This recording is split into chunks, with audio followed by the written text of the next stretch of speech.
Hello, students of Standard 7. All of you, good morning. Today we read Subject Civics, Chapter 1st, Part 1, The Constitution of India. Bharat का संविधान. Your book page number 112. First of all, we know what is a constitution. In simple word, a constitution is a set of rules that guides how a country, a state or other political organizations work.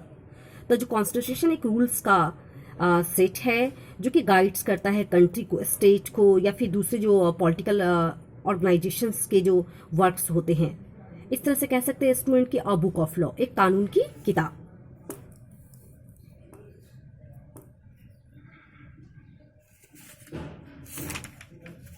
Now explain detail. Constitution, its meaning. A country is governed by a set of rules and regulations which define the powers and function of the organs of the government. तो a country is govern by से जो country होती है वो set of rules और regulation से govern होती है विच डिफाइन, जो कि आपको जो ऑर्गेन्स ऑफ गवर्नमेंट है उसके पावर्स और फंक्शंस को डिफाइन करता है. It's very important part. Organs of the government के पार्ट्स भी कह सकते हैं, ऑर्गेन्स भी कह सकते हैं, जो एक दूसरे से काफ़ी रिलेटेड हैं. It is called the constitution. तो स्टूडेंट इसे हम कॉन्स्टिट्यूशन कहते हैं.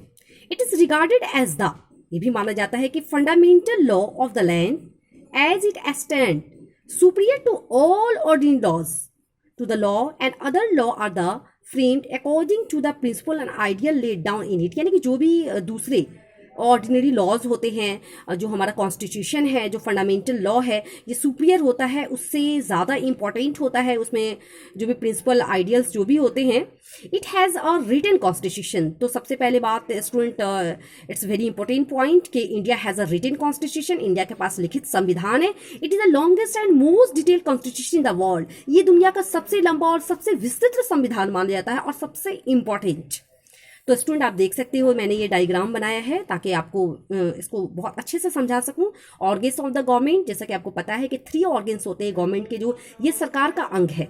तो फर्स्ट है लेजिस्लेचर मेक्स द लॉ, जो कि कानून बनाता है.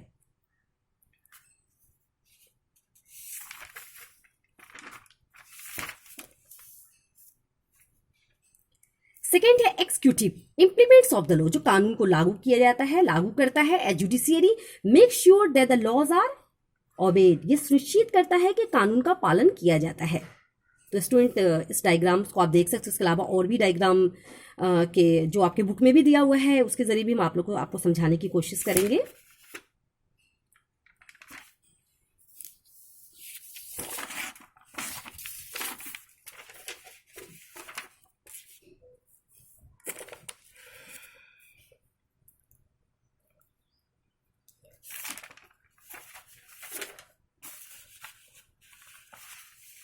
India is a big country. For its effective governance, the government operate at 2 different levels, nation and state level. तो आपको मालूम होना चाहिए कि भारत एक बहुत बड़ा देश है. इफेक्टिव गवर्नेंस के लिए क्या होता है कि उसके गवर्नमेंट्स को ऑपरेट करने के 2 डिफरेंट लेवल्स बनाए गए, नेशन लेवल और स्टेट लेवल. तो स्टूडेंट सबसे पहले अब लोग जो भी 3 ऑर्गेन्स है उसके बारे में जान लेते हैं. Organs of the government,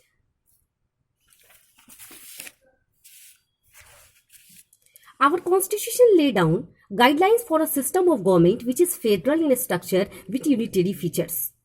The parliamentary system of government. तो स्टूडेंट आपको मालूम होना चाहिए कि हमारे देश में जो शासन व्यवस्था अपनाई जाती है वो प्रजातांत्रिक शासन व्यवस्था होती है, वो संसदीय शासन व्यवस्था होती है. It is a very good form of government. The constitution of India give powers to the 3 principal organs of the government. तो जो हमारा संविधान है, जो कुछ भी होता है हमारे देश में, जो मतलब कि देश रन की जाती है, चलाई जाती है, जो यहाँ पर जो सिस्टम होते हैं गवर्नमेंट के, तो वो कॉन्स्टिट्यूशन के अकॉर्डिंग होते हैं. स्टूडेंट हर एक चीज़ जो कॉन्स्टिट्यूशन के अकॉर्डिंग होता है. The constitution of India give power to the 3 principal organs of the government. तो जो गवर्नमेंट के अंग होते हैं, जो गवर्नमेंट्स के पार्ट होते हैं, जो ऑर्गेन्स होते हैं, तो कॉन्स्टिट्यूशन से पावर देता है. That is the legislative, the executive and the judiciary, जो कि मैंने पहले भी बता दिया है. Legislature makes the law, executive the implements the law, जो कि कानून को लागू करता है, और judiciary make sure that the laws are obeyed. ये तीनों बहुत ज्यादा इंपॉर्टेंट है students. The parliament at the centre and the state assemblies in the states are called the legislature. तो हमारा पहला पॉइंट है स्टूडेंट कि the parliament at the centre and the state, तो जो सेंटर और स्टेट जो पार्लियामेंट असेंबलीज होती है वो states are called the legislature, they are responsible for the making law. तो बहुत सारे कानून का उनकी जिम्मेदारी होती है कि वो कानून को बनाते हैं। जो सेंटर के जो पार्लियामेंट होते हैं, स्टेट में वो असेंबलीज कहलाती है, जो कि मतलब कैसे ऐसे काउंसिल है और असेंबली है। सेकेंड है द एग्जीक्यूटिव की बात करेंगे student. Second, executive includes the president, the prime minister and council of minister eight the centre. तो इसमें प्रेसिडेंट आ गए, प्राइम मिनिस्टर हैं, काउंसिल ऑफ मिनिस्टर जो कैबिनेट मंत्रिमंडल होती है वो, and the governors chief minister and minister of the state, जो गवर्नर्स होते हैं, राज्यपाल होते हैं, मुख्यमंत्री होती है, और भी जो मंत्रिमंडल होते हैं, जो मंत्री होते हैं, they are responsible for the execution of laws made by the legislature. ये एक्सक्यूशन लॉ के रिस्पॉन्सिबल होते हैं, जो कि लेजिस्लेचर के द्वारा जो कानून बनाया जाता है। थर्ड है students judiciary, the judicial system, a 3-tier structure consist of the supreme court. तो the 3-tier structure consist of the supreme court. अब 3 स्ट्रक्चर इसमें जो आते हैं, स्ट्रक्चर आते हैं, एक है सुप्रीम कोर्ट है, जुडिशियल सिस्टम की बात करें स्टूडेंट आप ध्यान देना, एक उसके बाद एक होते high court and the lower court. ये 3-tier स्ट्रक्चर में it is responsible for interpreting the constitution and reviewing the laws created by the legislature। तो ये क्या करता है स्टूडेंट की रिस्पॉन्सिबल होता है, जो मतलब कि कॉन्स्टिट्यूशन की व्याख्या करता है, और ये जो कानून होते हैं उसकी रिव्यूइंग समीक्षा करता है, जो लेजिस्लेचर के द्वारा जो कानून बनाए जाते हैं।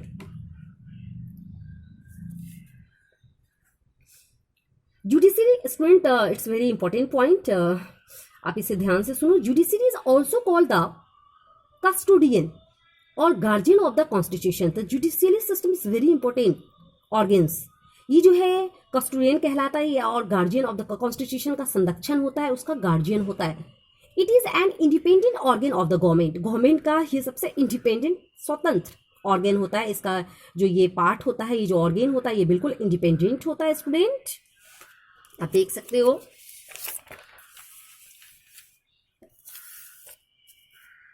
India is a big country for its effective governance. ये पेज नंबर 113 से लिया गया है स्टूडेंट, आपका बुक पेज नंबर है। फॉर इट्स इफेक्टिव गवर्नेंस को इफेक्टिव बनाने के लिए the government operates at 2 different levels. तो गवर्नमेंट ऑपरेट करता है 2 डिफरेंट लेवल पे, जो मैंने पहले भी बताया, national level and state level. आप इस तरह से देखो, आपको बहुत अच्छे से समझ में आएगा ये। National level, state level, it's 3 organs, legislature, executive and judiciary. In legislature Lok Sabha, house of the people, Rajya Sabha, council of state. Lok Sabha जिसको हम लोग लोअर हाउस बोलते हैं, राज्यसभा जिसको हम लोग अपर हाउस बोलते हैं, ठीक है। ये लेजिस्लेचर नेशनल लेवल पे स्टूडेंट है, आप समझ सकते हो।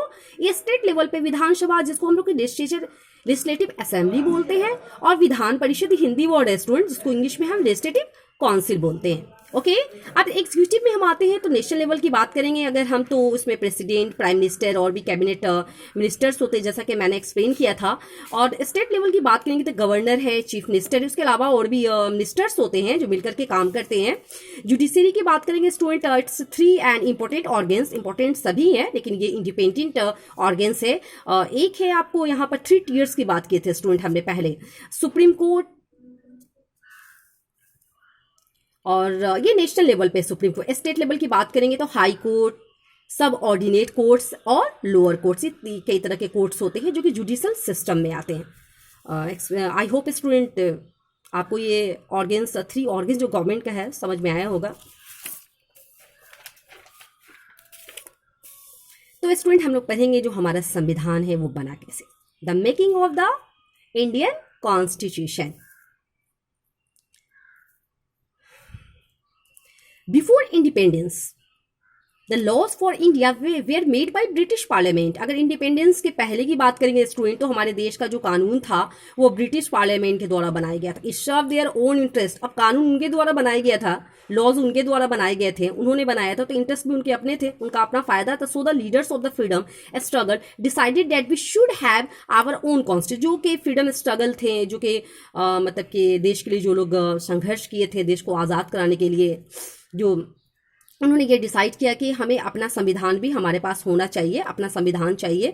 दे called for the participation of Indians in drafting the constitution, जो कि participation of Indians drafting the constitution कहलाया। Initially the British ignore it, जो ब्रिटिश थे जिनका यहाँ पर राज समय चल रहा था तो उन्होंने इसको इग्नोर किया। But after the second world war क्या हुआ कि जब द्वितीय विश्व युद्ध की लड़ाई हुई स्टूडेंट, ये आपको 1914 तो फर्स्ट वर्ल्ड वार थे, सेकेंड जो थे 1939 में ये स्टार्ट हुई थी ये, और ये आपको 45 में ख़त्म हुई थी। तो after the second world war the British started preparation to leave India, तो उन्होंने तैयारी कर ली कि अब भारत को छोड़ना है, क्योंकि जो भी फ्रीडम स्ट्रगल हो रहे थे, जो भी स्वतंत्रता संग्राम हो रहे थे, मतलब कि उनसे ये लग रहा था कि अब इनको यहाँ से जाना होगा। बहुत लोगों ने उनको यहाँ से हटाने के लिए बहुत मेहनत की।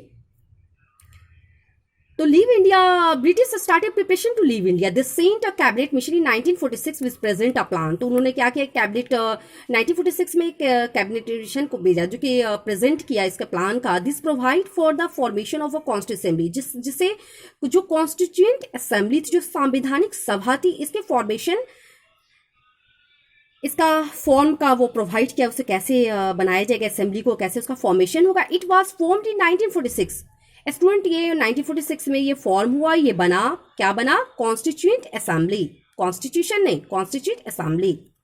उसके बाद डिस्कशंस हुए, बहुत सारे मेंबर्स थे, आप बुक में देखना स्टूडेंट, जो भी मेंबर्स इंक्लूड थे उनका नाम भी दिया गया है, लोग थे, डिस्कशन हुआ, उसके बाद से जाके कॉन्स्टिट्यूशन बन के तैयार हुआ। It includes members from different parties, communities and regions, इसमें जो मेंबर्स थे वो अलग अलग पार्टीज के थे, कम्युनिटीज के थे, रीजन्स के थे। The constitution assembly held its inaugural meeting in December, इसकी जो मीटिंग्स हुई स्टूडेंट, ये आपको दिसंबर 1946 में हुई। Doctor Rajendra Prasad was made the chairman of the constituent assembly, और डॉक्टर राजेंद्र प्रसाद जो थे इस संवैधानिक सभा के चेयरमैन बनाए गए। उसके अलावा स्टूडेंट नेक्स्ट क्लास में हम लोग और भी डिटेल में पढ़ेंगे कि हमारा कॉन्स्टिट्यूशन फाइनली बन के कब तैयार हुआ, कैसे बना।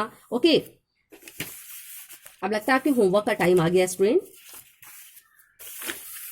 फिर भी इसके बाद भी आपको अगर कुछ कंफ्यूजन होगा, कुछ प्रॉब्लम होगा, तो मैं नेक्स्ट वीडियो क्लासेस में इसको सॉल्व करूंगी। मैं बता दूं वीडियो के थ्रू कि आपका जो हिस्ट्री चैप्टर है, चैप्टर 1, 2, 3, 4, ये आपके सिलेबस में ये कंप्लीट हो गया। अब ये सिविक्स का फर्स्ट चैप्टर है, ये इसको कंप्लीट करना है। और मॉडल टेस्ट पेपर मैं फिर से रिपीट कर रही हूँ, आपके बुक में मॉडल टेस्ट पेपर है, आप देखना लास्ट पेज में वो होता है। तो मॉडल टेस्ट पेपर जो फर्स्ट होगा आपका हिस्ट्री और सिविक्स का, it's included in your syllabus, इसे आप अपने सिलेबस में इंक्लूड कर लेना और उसे सॉल्व करते रहना आप। Okay, today your homework, notes your diary, your homework, learn key terms of chapter 1 civics. Okay student, today class is completed. We will meet in next class. Thank you.